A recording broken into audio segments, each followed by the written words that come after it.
Cadillac Unscripted on 107.9 CDY. It's sponsored by Independent Bank. Katy Huckle is my co-host, and today at the Wex, an event that has not happened in 3 years that Kathy Cline is going to talk about here. Kathy's from the Wexford County Veteran Services Office. And first of all, Kathy, good morning. Good morning. You are like the organizer of this. So I am. It's your job to make sure all the booths are set up and everything. And it seems like once Sunday rolls around, you'll be ready to have some time off from this, right? That's a fact, yes. Uh-huh. Yes. Headed to the beach, hopefully. Oh, wonderful. So she's dressed in the appropriate attire, for the cause. Look at your sweatshirt. So tell us about the organization, and then let's get into today's event. Okay. I am the Director of Veteran Services for Wexford County. We are there to help veterans, mostly in filing claim work for them, and that includes veterans pension, the aid and assistance for the older folks when they go into nursing homes, or if they're housebound. We try to do everything that we can to help these people. Excellent.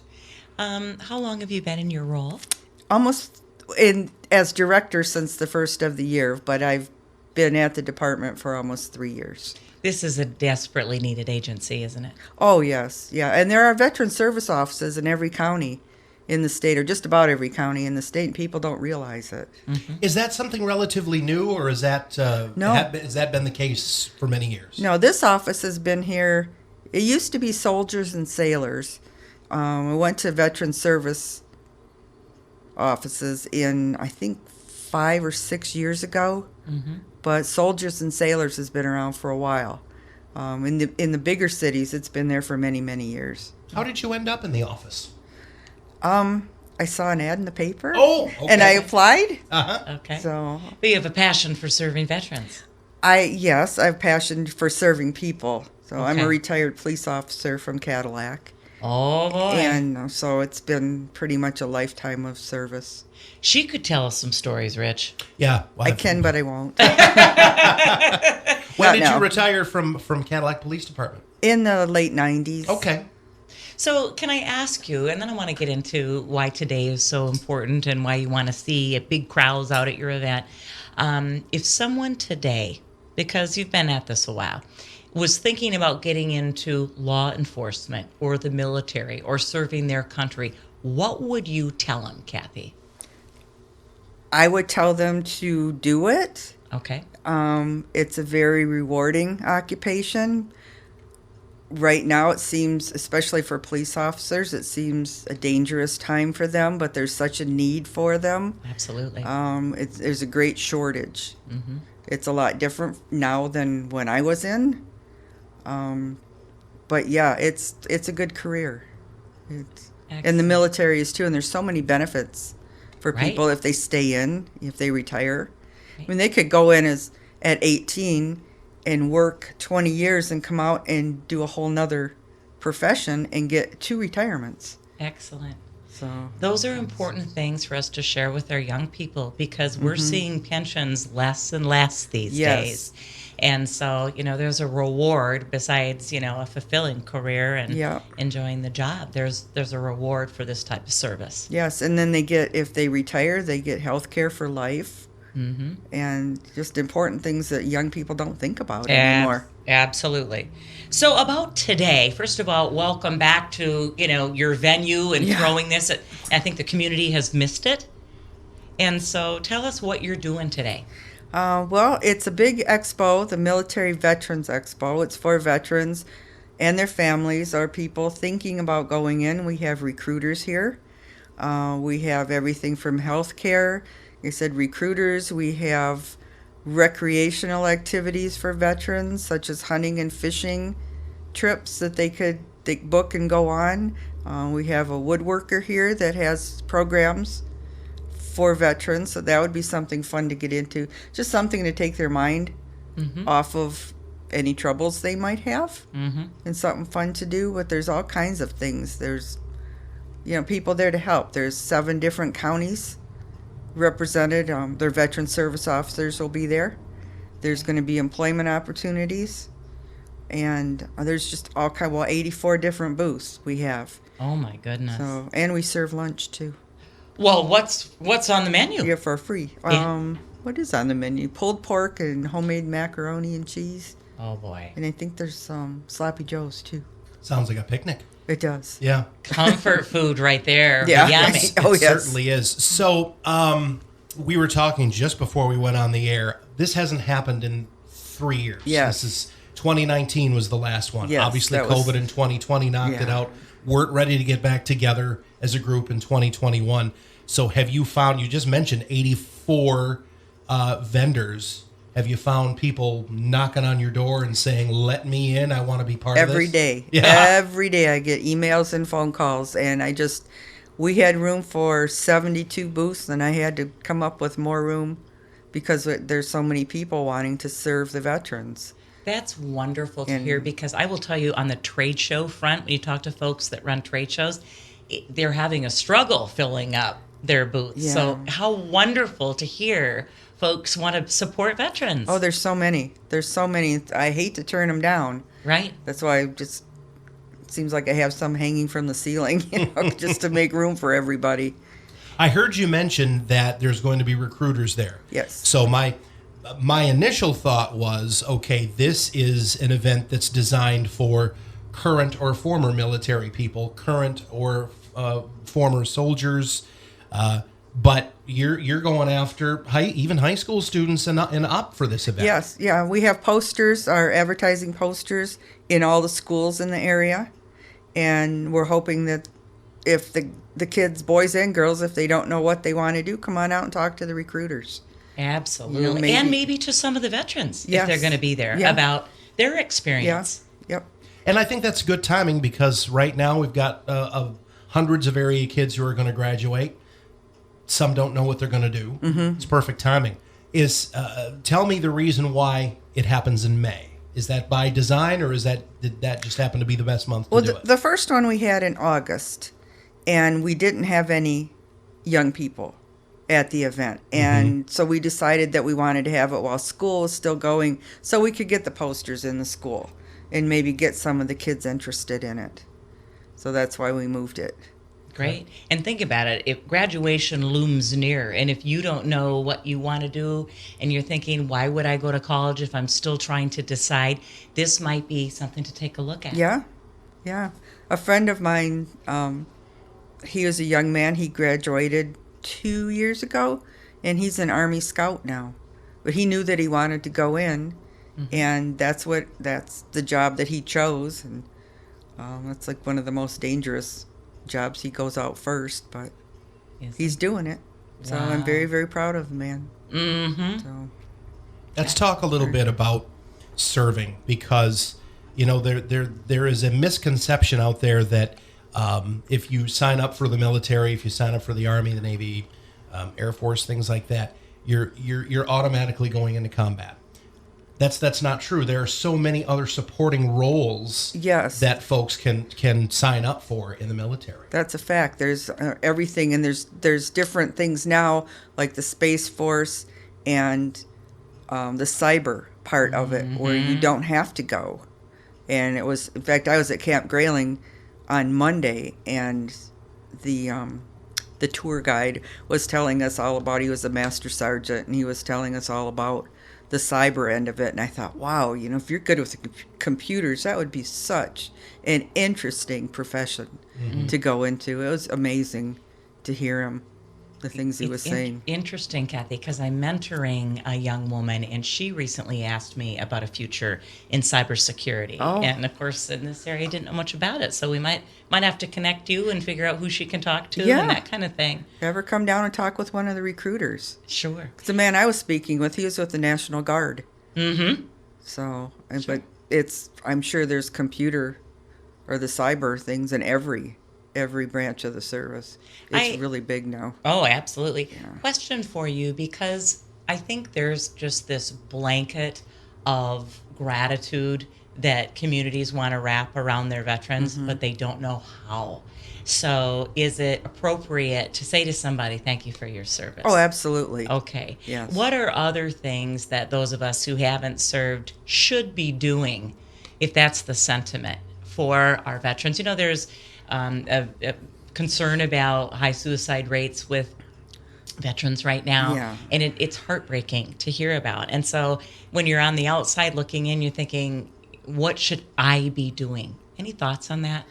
If you know of a veteran that is having issues like that, he can get help. There is help available. You can give us a call. Okay. And we can contact him and get him in touch with the proper people.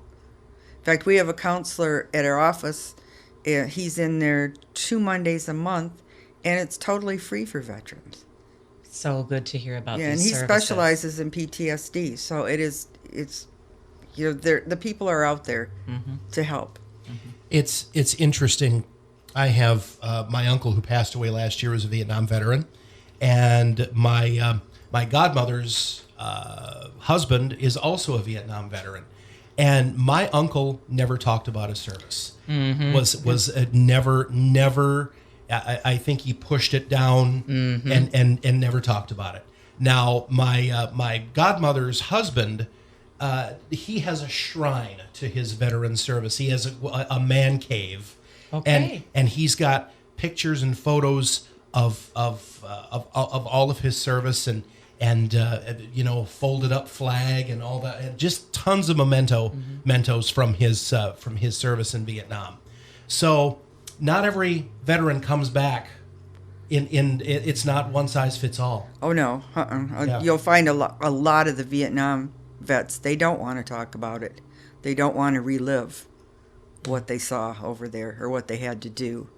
It's really sad. So they need a lot of those guys are coming to see our counselor now. Is when they're getting older, then it's coming up and coming out.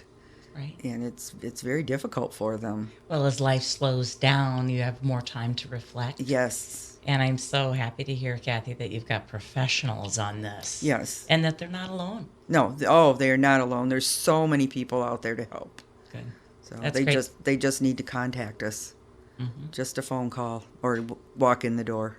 Is counseling and that aspect of it represented amongst the booths, the vendors at today's event? Our counselor will not be there, but others will, and other mental health people will be there to talk with them. Right. How important are these venues where veterans can get together? So obviously your expo and your event, but then there are other places in town. There's the new Veterans Park. Yes. And has that helped things? I think so. There's a lot of activity going out there, and once they get it all done, I think it's going to be wonderful. Okay. And it's just, it's a place for the veterans to go. In fact, getting back to our counselor, he has group sessions once a month.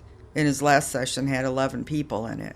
Excellent. And they just, I think it really helps them just to get together with other people that went through the same things, and they understand. Because I wouldn't understand what they went through, everything that they saw or had to do. Wonderful. And when they share experiences, it could trigger other things that have been bothering them that talk about, and Yes. maybe coping things to do to It's cope. important to get it out. Yes. So just- in a safe space. Yes. Yeah. Good. Oh, I'm happy to hear that is being utilized, because I know Bandine and his group, my goodness, it was lion's work to get the property ready, and he's passionate about the project. Oh, and yeah. Sue great. Markham, she's a friend of mine. She does a lot of work out there. We've had her on the show. Yeah, she's awesome. She's really a wonderful lady. Yeah, absolutely. What arms of the military will be represented today? All of them? No, the Navy will be there, the Air Force, and the Michigan National Guard. Okay. So the other ones didn't respond for some reason. I don't know why. I love the idea of veterans walking around going, okay, I've got this hobby, but I might want to think about this hobby or that hobby. You know, like you said, the woodworking. Yeah, and that's what I was striving for this expo, is to find those people that that offered services like hunting and fishing and the woodworking and fun things to do for the veterans to kind of lighten it up a little bit and not have just all this heavy stuff. Right. On a day-to-day basis, in terms of living and nutrition, and all these veterans in their own residences and apartments and things like that, what services are out there for maybe folks that don't cook and don't really? Oh, I mean, do they? Yeah, we don't offer anything like that really. We do have Meyer food vouchers for veterans that are in need. Great. If they can't afford to buy the food. The older veterans, what I would do is contact Council on Aging Okay. in their counties, and that they can come and help them. Right. They really get involved with the people too. We've got one old veteran up in Mesick. He's in his 90s, and we contacted Council on Aging on him, and they go out and check on him. And that's wonderful. yeah, he's such a sweetheart. Oh, the stories. Sure. Oh, boy. Yep. And I know there are agencies in town, too, that help with things like wheelchair ramps and... Well, we can. Okay. We do that with our emergency services. Great. They just need to fill out an application, and if they qualify, then we will get the ramp for them. Wonderful. We pay for it. Oh, that's great to hear. So what types of phone calls are you getting on a weekly basis? I mean, from veterans, what are the needs? What are they asking for? A huge need in this area. The older veterans are going into nursing homes, and they need aid in attendance. So, and that's a program that the VA offers to help offset the cost of the nursing homes or assisted living, or if they're homebound. Okay. So they just need to fill out the claim and send it in, and hopefully they get approved for it. And if they're homebound, aid and assistance would mean someone would, deliver groceries to them. And no, it just means that they're awarded cash. Okay, and then they can go. They can get their own. I see. Just they can pay somebody to come in and do that. So this generation of veterans is aging at such a level that they need help. They need a place to live. There's a lot of that. Okay. And it's not just for them, it's for their spouses too. Sure. Like if they pass, the surviving spouse is eligible too. Oh, that's wonderful to know. So that's a huge amount of my work. I'll bet. We're doing those claims for them. Mm-hmm. Have you found that there are services out there that maybe veterans aren't aware of, or you don't often get phone calls, but there are services there? A lot of them don't know that we're even there, that our office is there. Okay. Mm-hmm. And they don't know that all of these things are available to them. Mm-hmm. So, I mean, they hear, their buddies say, oh, go on, this office is here, come on in, and they can do this for you, or they can do that for you. And that's good that they're talking about us. That is good. So hopefully nice stuff. Oh, I'm sure, Kathy. But get the word out, too. And I've noticed in one of the things that I love about living in a smaller community is you'll see even neighbors, helping out a veteran, or, I heard a story of school children, making up birthday cards for a veteran that was alone, That's so sweet. It is, folks kind of taking it on because it's the right thing to do. I had one of my dearest friends was running for election a few years ago, and it was a heated race. And so his campaign committee created a phone bank. And they called around just to, who are you thinking about, this kind of thing. And I asked the callers, I said, what was the number one question people asked you when you started to talk about this particular candidate? And the number one question was, what is his position on veterans and supporting veterans? That was the first, not, really? How does he vote? It was, so that told me so much about where we live. And like I said, our support and gratitude due to our veterans. We all feel that way. I think more and more people are really appreciating what they did. Right. And they look at these older people that are walking around with walkers, and they've got to realize what they did when they were in the service. And a lot of people these days, I don't think that they could have done, like the guys in World War II, what they went through. They didn't have cell phones or computers to contact their loved ones back home. They were gone for months and months and months at a time with just maybe a letter once in a while. Can you imagine? I can't imagine. We I can't. had Dynamite the Clown on the show, and who is a veteran, and he was telling us a story that when he graduated, was it from Cadillac High, wasn't it, Rich? That it was you or you're out of here. You are going to war. Yeah. The day they graduated. Buses were there to pick them up on graduation day. Yeah. Isn't it something? This group of guys, and he said, so you hear stories about, how hard it is for kids and stuff, but these days, or certainly during COVID, that was, hard for everything to get so disrupted. And then he told us that story about graduating from high school, and that was it. And he was off to war.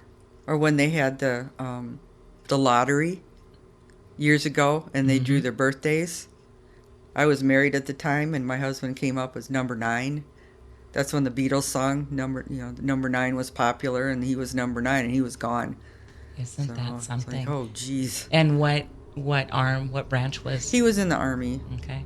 But he didn't get sent overseas because he had a disability. So he was deaf in one ear, so I see. he couldn't go to war, thank God. But those stories are absolutely surreal if you haven't lived them, and that's why it's so important.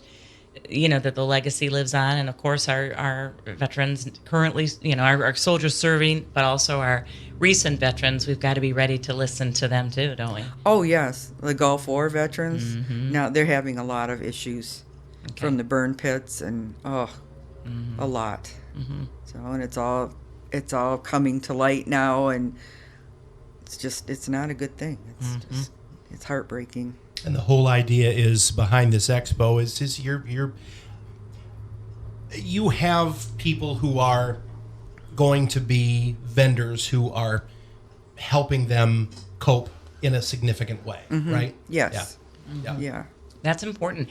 I also like the idea of, okay, your mental health people, here's a nice free lunch. It's just a very friendly and inviting atmosphere, even with what you're serving.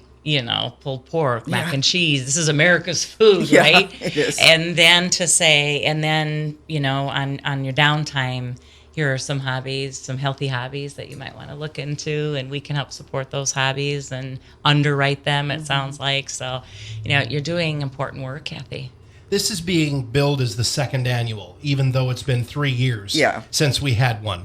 So what is different about this one as opposed to the one in 2019? Well, that was the first one.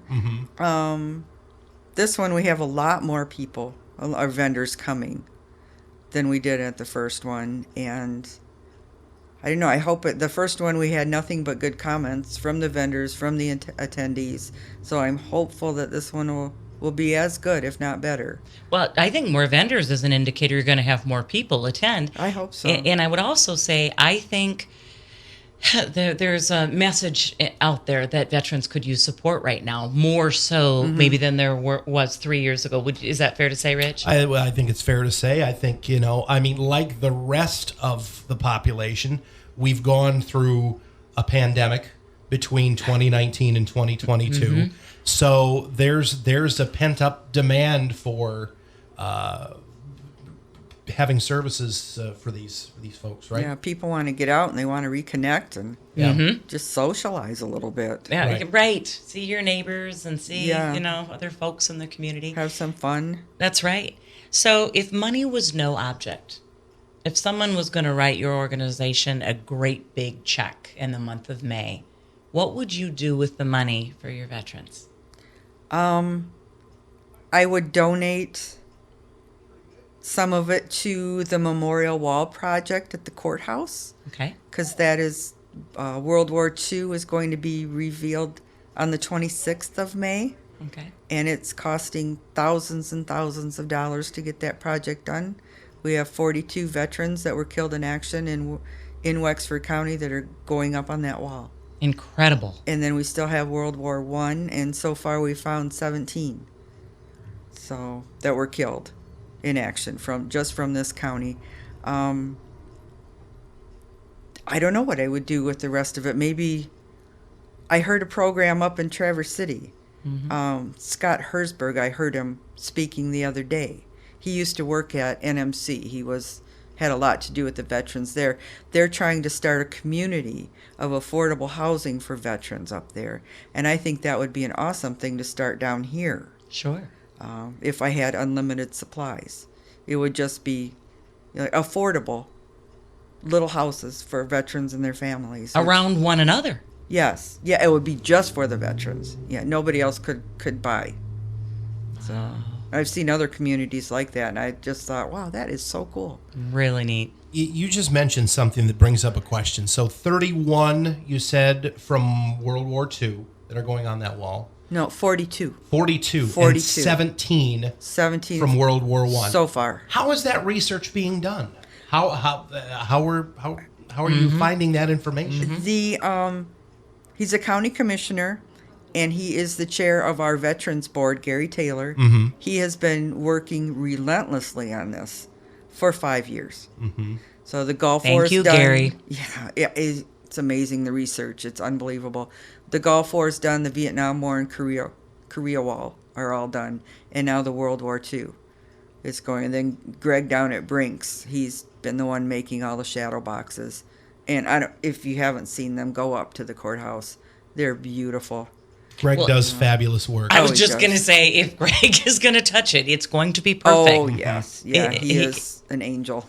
And an artist, Yeah, he's something. He is really something. But Thank you, Greg and Gary. Yeah. Right? Yeah, just the research, though, it's unbelievable. And then we order all the medals that these men have won, or not won, but have been awarded. And it's just, we'd look for families. Hopefully they have some mementos from back then. And, it's really difficult to find all these people. But somehow he's done it, and it's phenomenal. And it's at our courthouse. It's at the Wexford County Courthouse. Do folks need to make an appointment? Nope, they just go in the front door. It's right there. There's murals painted on the wall. Shannon Nelson painted them. She's a Cadillac native. She now lives down in Tennessee, but she painted all the murals. In fact, she's going to paint another one for World War I. When you go in, it's on the back wall, the wall that you're walking toward. If I'm not mistaken, Shannon is the one who painted the butterfly that is that people gather around and take pictures of. Yeah, down at the park. Could be. Down near the senior center. Yeah, she's very, very talented. Yeah.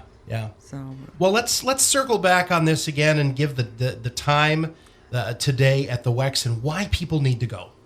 It's from 9 to 2 today. The opening ceremonies are at 9. And a gal from the high school, Izzy, and I don't know what her last name is. I'm sorry, Izzy, but she will be singing the national anthem. And everybody needs to come and just connect with these people that are going to be there. They're here to help. And every age is welcome. Every age. Yeah. Yep. Every age is from high school students and their parents all the way up to right those who served. Yep. Okay. Everybody, please come. I hope it continues to grow bigger year after year, Kathy. Thank you. I hope so, too. I don't know where we're going to put everybody. We need to expand onto the building. Well, we'll find a way. It's that important. Should I set up a tent? That's right. That's right. All right. Kathy Cline, who runs the local Wexford County Veterans Service Office and has put together today's big event at the Wex. Go on out there and see it. Kathy, thank you very much. Thank you for having me. More next week, same time, same station on Cadillac Unscripted, sponsored by Independent Bank on 107.9 CDY.